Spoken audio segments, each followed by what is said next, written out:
Hello and welcome to the Guest Education Global Leadership Summit. Thank you so much for joining us. We are pleased to introduce a great panel of international school leaders that will talk about how schools are differentiating themselves and how to partner with and support them. The chair and moderator of the session, Nalini Cook, Head of Research, Europe, Middle East and Africa at ISC Research, Luke Osborne, Deputy Head at the Swiss International Scientific School in Dubai, Tom Crombie, founder and CEO of My Online Schooling, and Vanessa Whay, the founding principal of Durham School for Girls in Doha. We hope that you enjoyed the discussion, and over to you, Nalini. Thanks, Danny. Thank you for the lovely introduction, and hello to everyone listening. Before I introduce our incredible panel, I'd like to begin with a little context for today's discussion. ISC Research's data on the world's international schools market from January of this year says that globally there are now over 12,000 English medium international schools, teaching more than 5.5 million students. The competition between international schools, particularly in some global cities, is extremely intense. If you're an international school in Dubai, you're currently competing against 332 other international schools for your admissions. If you're in Shanghai, there are 193 other international schools for parents to choose from, and in Bangkok, there are 153 alternatives. Worldwide, there are 14 schools around the world that each have over 100 international schools within their city limits. And as a result of this increased supply, schools are increasingly identifying niche market gaps and creating unique education provision to set themselves apart from the competition. Today's panel session will feature the heads and principals from 3 such schools offering something outside the typical international school experience. The panelists will discuss what sets their schools apart and what drives the demand for enrolment at their schools, as well as their specific needs of education partners and suppliers. So let me introduce our panelists to you. Vanessa Whay has been an international head of school for over 16 years and is the founding principal of Durham School for Girls in Doha. The school is the first British all-female campus in Qatar and has enrolled 1,000 students within its first 18 months of operations. A graduate of Cambridge University and a teacher of over 25 years, Vanessa has led projects in Spain, Panama, and now the Middle East. Welcome to today's panel, Vanessa. Luke Osborne is the trilingual deputy head of the Swiss International Scientific School in Dubai. This bilingual day and boarding school is an IB World school offering the full IB curriculum in English or in combination with French or German, and from next year in Arabic. Luke has worked in schools in Scotland, Switzerland, and now Dubai. He's also a member of the Council of International Schools accreditation team. Very warm welcome to you, Luke. And last but by no means least, Tom Crombie is a former teacher and the founder and CEO of My Online Schooling, an online school he established in 2016 with the view to provide an online inclusive education of excellence to young people across the globe. Tom leads a team of over 100 staff across their 2 bases in Scotland and Australia, who cater to over 1,500 pupils from more than 70 countries globally. Welcome and thank you for joining us today, Tom. So without any further ado, let's get started on the questions. First, I wonder if you could each tell me a little more about your schools and what makes them that little bit different to other international schools out there. Vanessa, can I begin with you, please? Sure. Hi, welcome, and thank you very much for this opportunity. I think that Durham School for Girls offers something incredibly different in the respect that we were the first British all-girls school, but also the first all-girls campus. So everybody in our campus is female. So the security guards, the kitchen staff, the nurses, the teachers, everybody. And considering the fact that when we first opened, we did know that there was a niche in the Qatari market, but we've ended up with 98% Qatari girls. Having them to have a female campus where they have that freedom really sets us apart from other schools, and being able to have the British education running alongside. So our philosophy is to create strong, independent Muslim women, who have got that freedom to be who they are, to be what they can be without compromise of a great education and a great moral code as well. Thank you. Thanks. Luke, can you tell us a little bit more about the Swiss International Scientific School, please? Thanks, Nalini. Thank you very much for having me on today. It's a pleasure to be here. So SISD opened in 2015 as an early years and primary school originally for just over 200 students. And now we're a pre-K to grade 12 school with nearly 1,200 students. And our community is very diverse. We're particularly fortunate that there is no dominant group. We've got about half our students from Europe, especially France, Germany, and Switzerland, and the other half come from all over the world. We've got some from the GCC, but also others from as far afield as Nigeria, Ecuador, Canada, and even New Zealand. In terms of our provision, we're one of only about 40 schools in the world that authorise for all 4 of the international baccalaureate programs. And one of the many reasons we believe in the IB is the way it allows us to offer bilingual programs. About 3/4 of our students are enrolled in bilingual programs, so not just learning another language, but learning through another language. We're proudly a premium school, that brings with it very high expectations of excellence throughout the community. So when we talk about this, people first think of our campus, which is perhaps the most visible manifestation of excellence. And we are, yes, we're very lucky to have a cutting edge, low energy building, an Olympic swimming pool, climbing walls, high-tech auditorium, all that stuff. And that's nice to have. But for us, actually, the excellence is even more about attracting, retaining, and developing the best educators. And we do that through creating attractive packages, creating stimulating work conditions, and providing them with scope for personal and professional development. So to wrap up, I'd say we're a young, dynamic, and well-resourced school that is interested in investing in high-quality relationships with the best educational partners and suppliers. Thank you. Thanks. And Tom, you're one of an emerging sector of online schools. Can you tell us a little bit about the learning that you deliver and the students and the staff at your school, please? Yes, certainly. Nalini, thanks so much for that very kind introduction, and it's a pleasure to be part of this discussion today.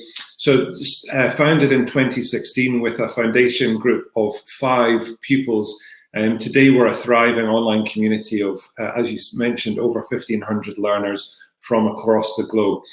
So we are a full-time online British international school, and we promise our families a rich, inclusive, and internationally accessible education of excellence. And our big pillars that we were founded in is respecting and enjoying learning, empowering our learners to thrive in what is a 21st century education.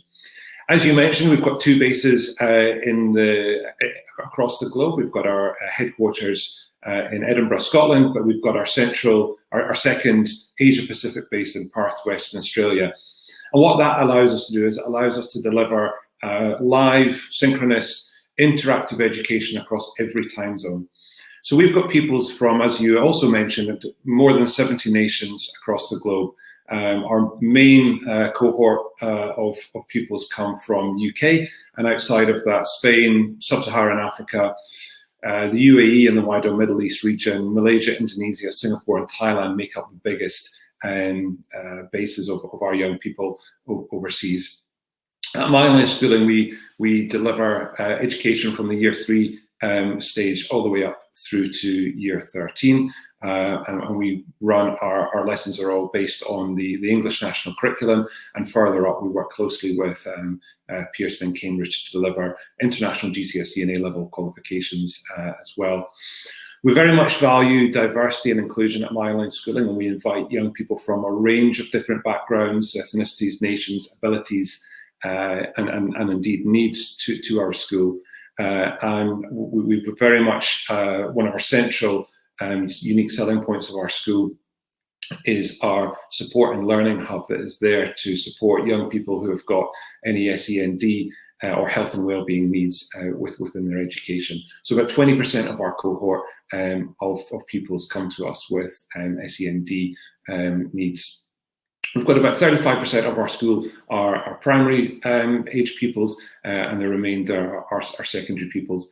And as I mentioned, or as you mentioned, our school is made up of over 100 staff, which includes about 75 teachers, which work remotely, mainly in the UK and in Australia. And they get the same experience as they would do in a regular bricks and mortar school, in terms of us empowering them to sort of be the pioneers of 21st century learning, but also we support them with professional development and ongoing training throughout their career with us. And we're very much view ourselves as the pioneers in what the future of education looks like, and I look forward to discussing more of that as the panel goes on. But we're a really fantastic global community. We've got small interactive classes, we've got regular whole school events that bring our communities together from all these different nations. We run things like assemblies, house meetings, adventure weekends. We've got virtual common rooms, staff rooms. So everything that would encompass a regular bricks and mortar school, we try to deliver online, and we invite pupils who perhaps the access to the traditional bricks and mortar school was challenging, therefore online provision is an alternative for them. Thanks, Tom. Thank you, all three of you. It's all the schools are super interesting, and I'm looking forward to discussing them and what happens there in more detail. Vanessa, if I can come to you, you mentioned that a significant, well, a very majority proportion of your students are Qatari, 98%. Can you explain how Durham School for Girls is meeting a unique need within Doha, and the impact that this is having on the community? Yeah, sure. I mean, it's been a bit of a tsunami in terms of opening. We always knew that there was a niche in the market for a really strong British school that had this all-female empowerment kind of thing, especially with locals. But we never opened the school expecting it to have such an impact on the local community. We didn't ever say this was a school for Qataris. This was a school for any girls, you know. And I think that the fact that we do have 98% Qataris in the school, and the fact that we have tripled what we actually expected to be in these last 18 months, really shows us that you know, our research was right. You know, there was a need for something like this. I think Qatar as a country is a country that's really evolving and really looking towards sustainability, not just in terms of financial sustainability, but also in terms of the people. And that investment on girls is a huge part of their project. You know, the 2030 vision of Sheikh Moza is the empowerment of women. And they really want women to take their place in society, but without having to compromise who they are either. You know, these girls are going to be wives, these girls are going to be mums, but these girls could also be the future Minister of Education, the future doctors, the future engineers, all of those sorts of things. And what they want these girls to do is to be able to have this confidence in themselves with a strong educational background. So I think for us as a school, you know, we are a high performance learning school. We're the only high performance learning girls school here in this region. We've only got Doha College, who is our other high performance learning school. So again, that's giving us that push of everybody can achieve what they need to achieve. We've got strong values that are really reticent with Qatari culture and religion. We're not a religious school. In actual fact, Durham in the UK, which is our partner school, is a mixed school of 600 years and comes from the cathedral, you know, and suddenly we've got this all-girls school having those same values that underpin it, you know, and I think that shows a real strength in the moral code of the school as well. And I think as well, you know, it's something that is going to build the future of the Qatar. You know, I mean, I know that sounds quite sort of big-headed or almost sort of, you know, blowing your own trumpet in that respect, but these girls are from strong families. These girls are from very influential families. And when you have that, we all know as educators, when you're working in the private sector like that, these are the children that are going to make a difference in the future, you know, and we hope that in some small way, we can make a positive impact on Qatar and these girls. Thank you. It certainly sounds like you're off to a good start. Lou, how is your school responding to the needs of wider market through your boarding provision, bilingual learning, and indeed you're famous for your approach to STEAM learning too? So you've talked about the market at the beginning, and it's fascinating to delve into that a little bit. So the competitive environment in Dubai has changed radically, especially in the premium end. In the past 5-6 years, I would say, since the school opened. So in 2015, when the school opened, competition for school places was fierce. And at the time, many people chose or felt they were compelled to consider, for example, sending their children overseas to board. But in the interim, in the 5-6 years that have gone, competition for students between schools now is fierce because many premium schools have opened. And that's flipped the market completely, and schools are now having to work very, very hard to differentiate themselves. And that means we've needed to be very dynamic to sustain the growth that we've managed in these changed circumstances, I would say. And we've done this with a three-pronged approach. So first of all, the school's healthy and stable growth has been put down to the fact, I think, that we're the only school that really does cater to a certain niche, and that's people who want bilingual programs for French and German speakers. And they want that alongside the holistic programs that are offered through the International Baccalaureate. So they want to maintain that, as Tom was talking about earlier, this 21st century learning skills approach. They want to move beyond the purely disciplinary approach. They aspire to what the IB has to offer, but they don't want to lose heritage and culture. And they want their children to still retain access to that French and that German. Not just the language, but also the cultural elements. So in addition to that, we do have, and I would count myself in this category, we do have parents who are excited about their children becoming fluent from a very early age in what's for them a foreign language. That's not a major part of our community, but it's a small but significant part. And that's both of those components have proven to be successful. We've developed that reputation within the marketplace for that. Other schools have sought to replicate elements or components of what we offer, but never as immersively, I would say, or as fully integrated as we have done. But that's not really enough in a very competitive environment. We need to offer more. So the second prong, I would say, is bringing. In the first instance, we brought Switzerland to Dubai, I would say, with their multilingualism and so on. But now we're bringing Dubai to the wider region. And Dubai aspires to become an educational hub. We've worked hard to support this by rolling out boarding then for the secondary age students. And I don't remember the exact numbers, but there are hundreds of millions of people within a very short flight time of Dubai. And not all of those have access to the kind of IB learning that we're offering. So that's a compelling proposition for them, and we've proven that concept's been proven. We've got a small but healthy boarding community. But we've also found that it meets the need for quite cosmopolitan local families who pre-COVID travelled a lot, possibly for work, possibly for other reasons, and who would like that stability for their children in Dubai. And that's something that's developing. We've seen there's scope for that to grow. Then the final prong is then diversifying through the IB for the quarter of our students who are not enrolled on the full bilingual programs. We've really worked hard to integrate STEAM into the primary and early years, the experience of students here at SISD. And we've done this because, again, coming back to these future skills, we understand that STEAM promotes really a transdisciplinary understanding that prepares students exceptionally well for what I think we all agree is an uncertain future.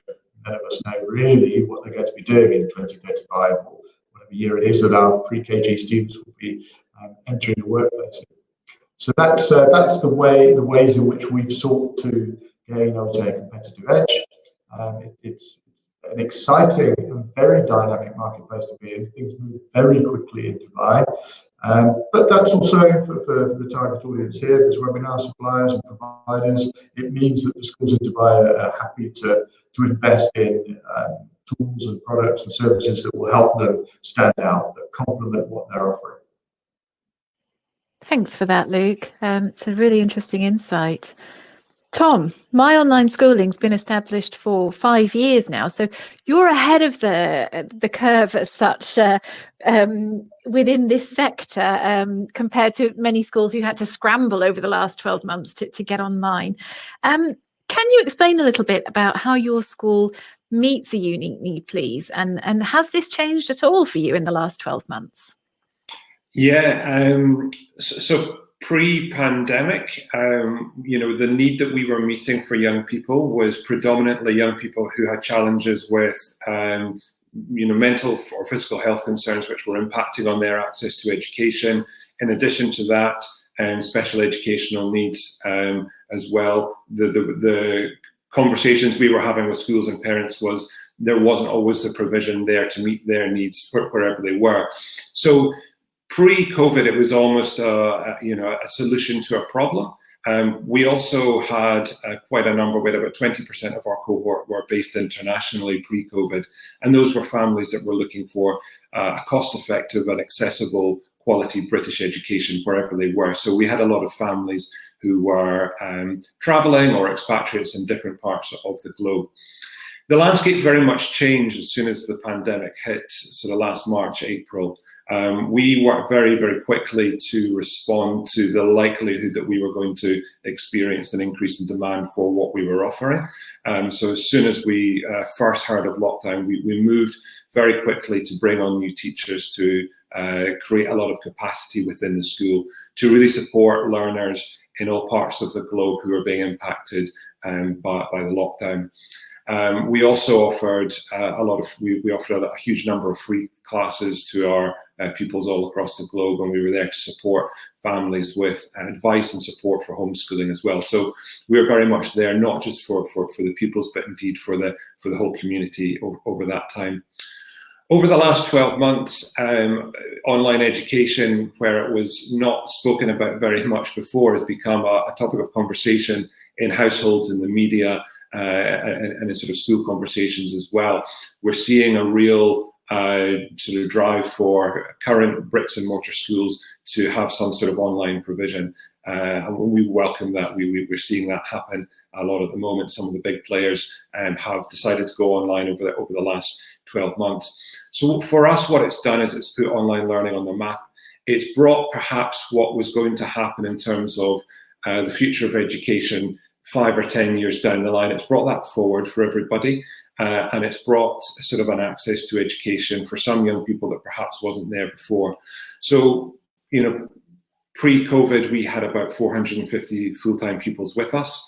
Currently, that stands at about 1,500. It will probably be close to about 2,000 by September. And what we've seen is a huge number of families who started with us as a solution to schools closing are looking now to continue with us for the long term. They're seeing the flexibility that this brings. They're seeing that this can enrich their children in other parts of their life, so that they've got more time for doing extracurricular activity, for doing other things outside of the classroom, as perhaps they didn't get to do.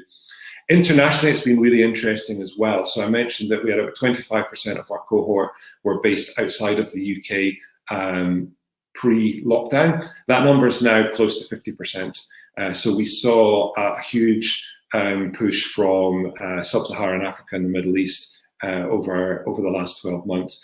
There's a lot in particular countries around the globe. There's a lot more conversation now about what the future of learning looks like, and the role that online and perhaps blended learning will play from that point of view. So again, we're seeing huge increases in our inquiries and in our numbers internationally. We really welcome the recent Department for International Trade and Department for Education white paper, which is to expand the delivery of British education internationally over the next number of years. So as part of that, they view that online schools will be one of the vehicles to drive that education internationally. We're working with them at the moment on plans to do that. So we're really excited about the ability for us to sort of, I guess, change the skepticism perhaps that was there when I first started my online schooling back in 2016, there were a lot of raised eyebrows. How can this possibly work? How can we engage young people? We've got young people from the age of 6 who are highly engaged and really enjoy their learning. They're thriving in what they do.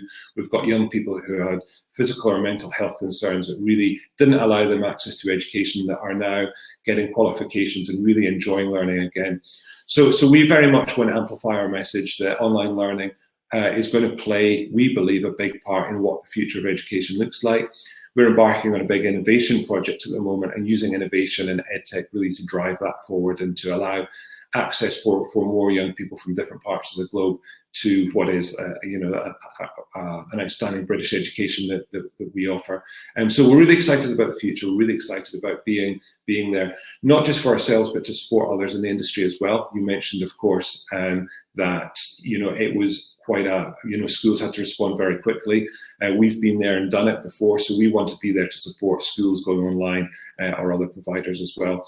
We certainly welcome the move to this idea of sort of blended learning and sort of rethinking the traditional classroom for what it might look like for our learners, who, of course, as we mentioned, are going to be, who knows what they're going to be doing in the next 10, 15, 20 plus years. And so we want to be at the forefront there to sort of drive this education, this 21st century education forward. Fantastic. It's exciting times. And it must be good to have been a little bit ahead of the curve when everybody else was in a bit of a blind panic. So staying with COVID, Vanessa, I'm sure that COVID's had an impact on you and your school. What have you learned from this experience about your school needs? And has COVID been an agent for longer term change for your school in any way?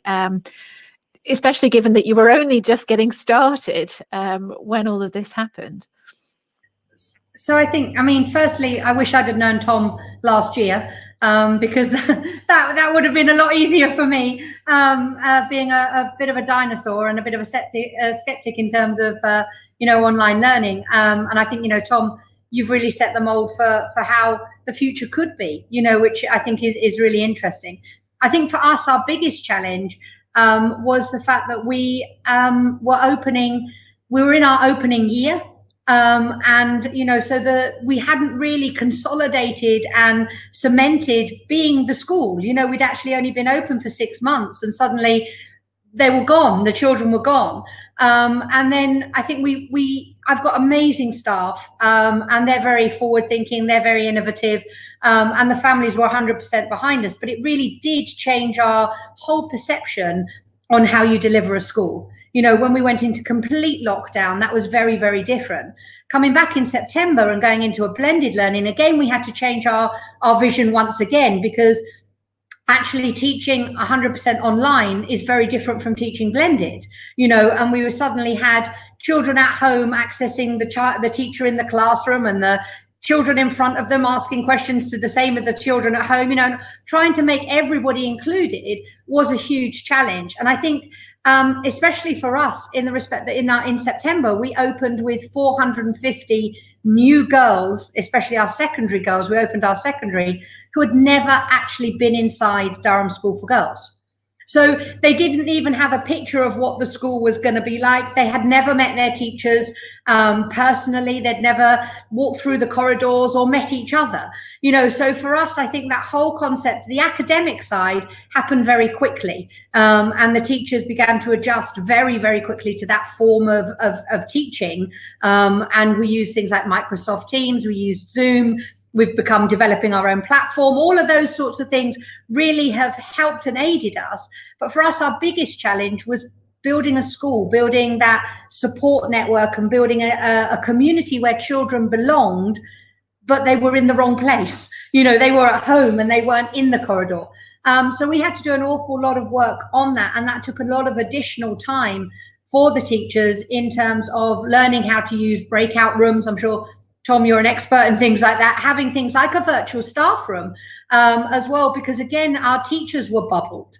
So we had new teachers coming in, we had 28 new teachers coming in, and we realized sort of like 5 weeks into term, they'd never met some of the other teachers, because they were bubbled within the same building, but they'd never met them. So it wasn't just a case of having to build this community with new staff. It was having to build it virtually almost, because they were in these bubbles. That whole personal well-being and the PSHE and developing of that community and the mental health ran very much alongside the academic.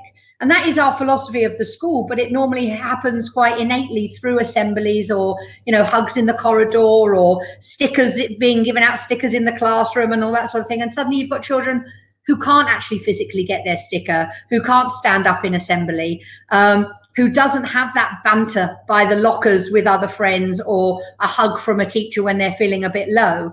And so I think that for us was one of our biggest challenges. And I'm proud to say that I think that the team have done an incredible job, and we do feel like a team. And we still have got children who we've never met in person, because we still have children who are shielding. And it will be interesting, very interesting to talk to Tom in that respect of how, you know, that relationship that the children have with the teacher. I thought that would be an issue, but actually they adore them and love them exactly the same as if they were coming into the classroom every day. So that's been a huge learning curve for us in the school. Yeah, it's I think it's been a challenge for a lot of people. Thank you for sharing. Luke, how about you? Because Swiss International in Dubai is also a boarding school, and that must have brought its own opportunities and challenges during COVID. Can you briefly explain and tell us of any of the key ways that the school responded to COVID-19 that you might continue to take forward in the future?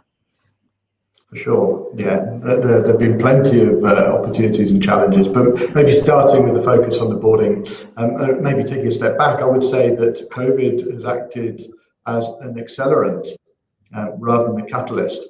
I think all of us, including right here, right now, have had to adapt faster than we might have planned to, in order to acquire new skills, to deal with new platforms and so on. But with specific regard then to the boarding, there's a few opportunities. The first I would say is, I think it's fair to say that within and beyond the Gulf region, the response to COVID has been perceived as robust and effective in the UAE. And that's been helpful, because it's brought peace of mind to existing parents or prospective parents thinking about sending their children overseas. That wasn't something that we had anticipated in the early days. Another advantage for boarding specifically, like we see now, there's now obviously a global adoption of video conferencing, and that's here to stay. And it allows boarding parents to become more involved, even when they're living far overseas in different time zones, etc. And that's an opportunity for students to choose boarding, because it removes a barrier or a concern that might be the only reservation people had about choosing boarding. In terms of challenges, plenty, but most overcome. And I think a big shout out, as Vanessa did earlier, I think this relied on a huge engagement from the team.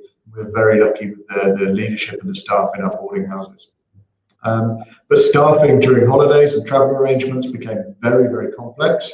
We've had to step up, and that continues, and that will stay essentially. How do you deal with the shorter, sometimes longer holidays? How do you cater for that expectation that's now there, that students will be cared for all the time, really?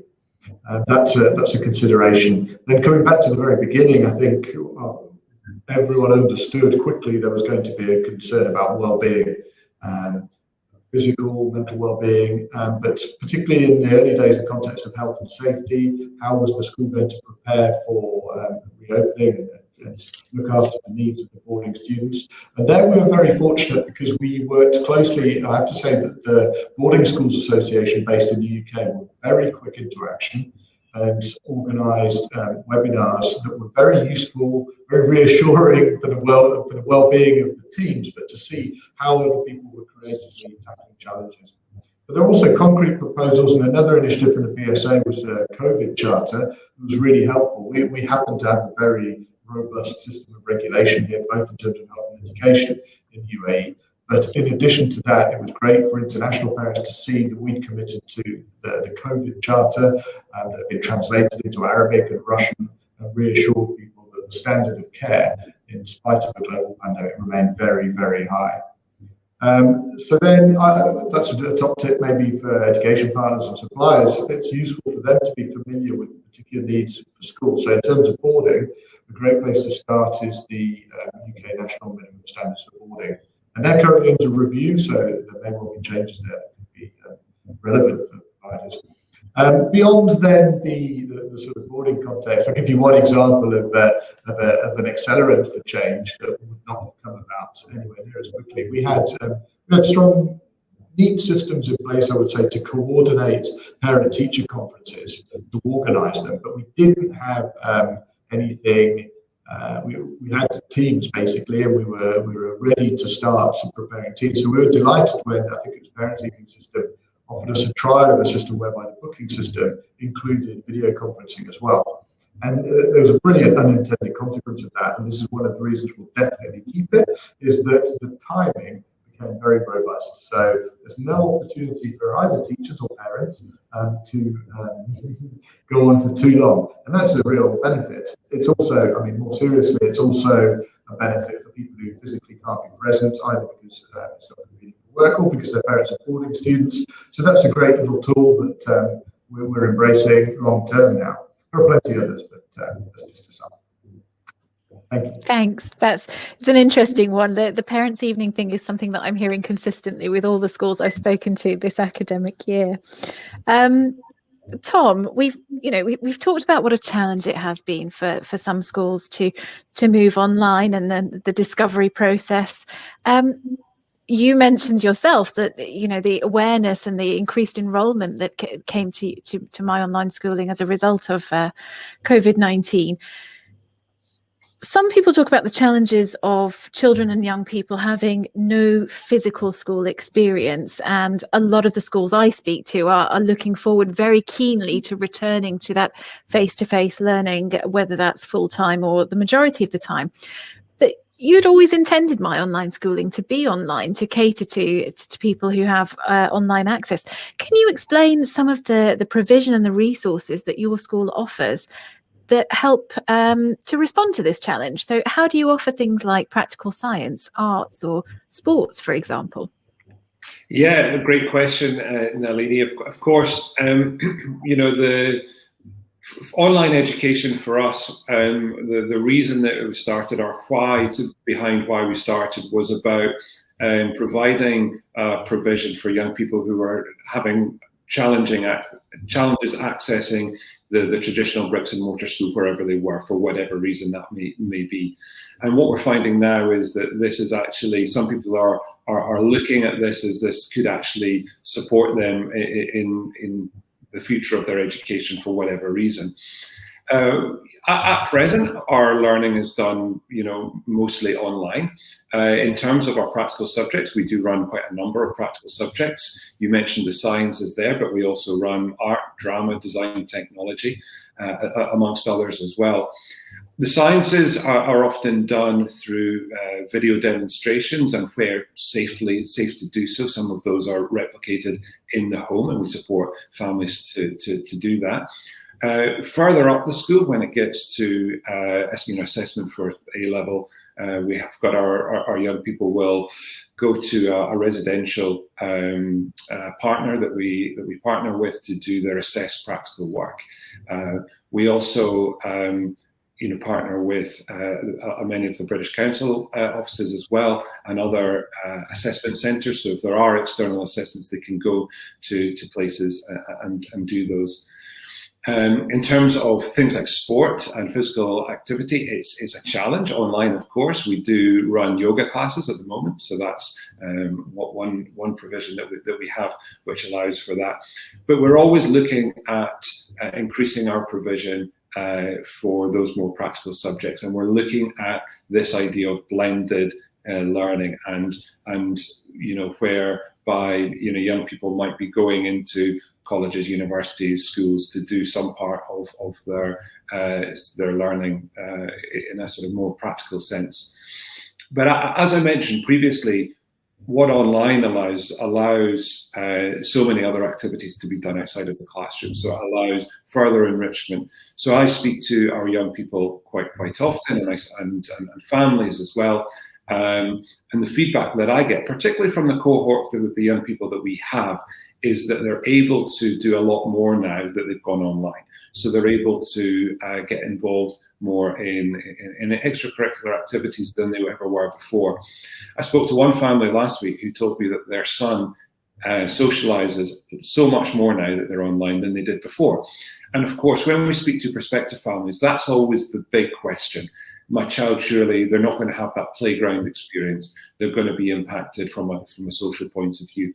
And of course, there are boundaries, there are parameters here. But the flexibility and the ability to rethink the model, to rethink how their children work on a day-to-day basis, allows for sort of social interaction in other means, not just in the school.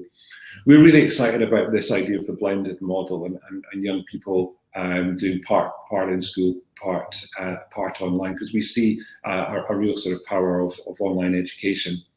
Having said that, Vanessa, you touched on this earlier, but what we've also seen is we've seen real connections built online, not just with the class teacher and the young person, but we've seen social connections built through online. Pre-pandemic, when it was safe to do so, we also ran regular in-person adventure weekends, and those were great because they were fantastic for us to meet the families and to meet the young people in person and for them to interact with others. But it was always incredible to see them all come together. They'd never met each other before, but they were all friends. They'd all built these really strong connections. So there's definitely more that can be done online than perhaps people think. The way that we use things like our breakout rooms and our small group meetings, and even from our virtual common room and our virtual staff rooms, allow that real interaction and building this sense of community. And we've got young people who are working with, I spoke to a family recently whose child was in England, and they were just amazed that they built this friend with a child in Kenya. So we've got this real rich, diverse group of young people that can come together in this global community. But of course, as always, there's the support, the mental health support that we need to be there to support as well. For some people, for some young people, we find that the traditional school model doesn't work. It's overwhelming. It's creates stress and anxiety. So this is an alternative and there to sort of support those young people. So we've seen a real shift, and we've seen families who came on board with us at the start of lockdown that now are really seeing the benefits of this. We've got a 97% pass rate at our international GCSE level. So from an academic point of view, it works, and we're seeing young people that previously had disengaged with education and had almost walked away from learning, really thriving and re-engage and find this real new love for learning through online. We're not advocating online learning for every child. Schools will always be there, and that traditional school model is incredible. I spent 11 years as a teacher in them, and I think we're not advocating for parents to remove their children from that traditional model, but we're saying as an alternative for some young people where there is access challenges, online is certainly a great alternative. Fantastic. Thanks, Tom. Now, I'm conscious of time. I could sit here and ask you questions all day long. I've been scribbling notes and I've plenty more to ask you. But in the interests of time, if I could put to all three of you, Vanessa, I'll start with you if I may, for just a quick 1-minute answer on perhaps the resource needs that have become a priority for you as a result of the last 12 months and what you might like support in for the future. Vanessa, would you like to start? Sure. I think one of the important things is to build on what we've learned in this last year. And, it is the new normal. So I think innovative learning has become the key thing. How are we bringing that forward in the classroom? How are we building that? So I think in terms of resources, to continue. I've seen a bombardment of online resources in the last 12 months, with companies suddenly realizing that, children were in lockdown without books, or, as Tom says, trying to do an experiment in the kitchen, and all of those sorts of things. So I think looking forward in terms of that innovative online resources that people can access anywhere in all different ages as well, which I think is important, because we're talking as well about little ones.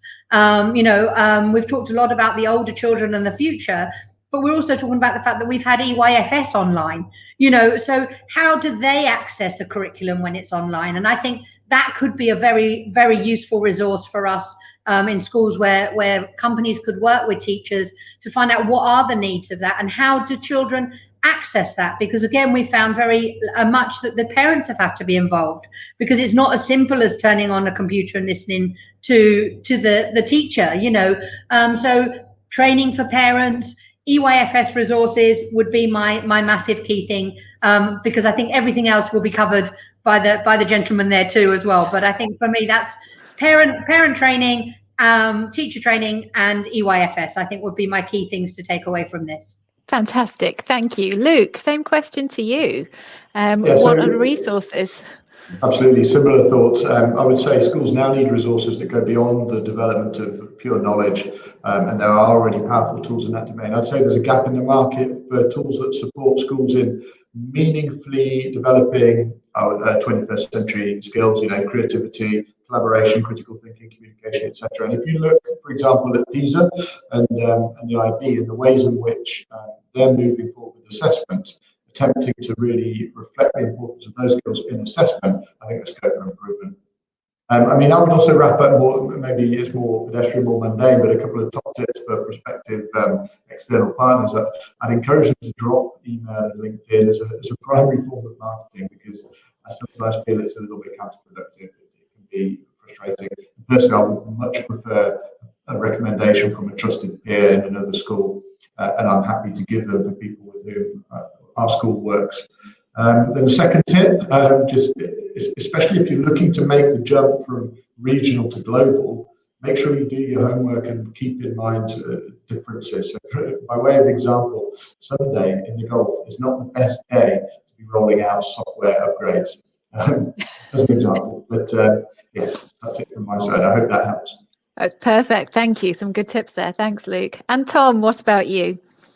I think, over the last 12 months, one of the real challenges in terms of accessing online provision has been the access for young people to the technology and to a reliable internet connection. For us, it's all about the infrastructure, as we are really pushing and working with Department for International Trade in this rollout of British education overseas. It's about ensuring that the infrastructure is there. It's coming, and it's great. In a lot of places, there's still a lot of work to do. In terms of technology as well, it's ensuring that there's access for every young person who needs it to the technology. That was one of the real challenges over lockdown when everything went online, is there were so many people, particularly I know in the UK, who didn't have that access to the technology. So it's the infrastructure and it's that access to a reliable technology. And that is going to empower these young people to really thrive forward in the future. Thanks, Tom. Well, unfortunately, we're out of time. So a huge thank you to all three of you. It's been a really interesting discussion. As I said, I could go on for some time, but thank you to all three of you. I'm sure if you have any questions about this session or would like to contact any of us, we'd all be happy to chat further with anybody who had questions. Danny, back to you. Wonderful. Thank you so much, Nalini, Vanessa, Luke, and Tom. It was very interesting and insightful to hear your perspectives. If anyone from the audience has any questions pertaining to the session, just like Nalini said, you can connect with the panelists through the networking system on the virtual event platform. We'd also love to hear from you, so feel free to share any thoughts or comments by sending us an email to marketing@guesteducation.com. We'll be on social media as well during the summit, so if you want to chat to us there, follow us on Twitter @guesteducation and use the hashtags #guestglobal and #guesteducation. We hope that you enjoyed the rest of the event. Thank you so much, and bye-bye for now.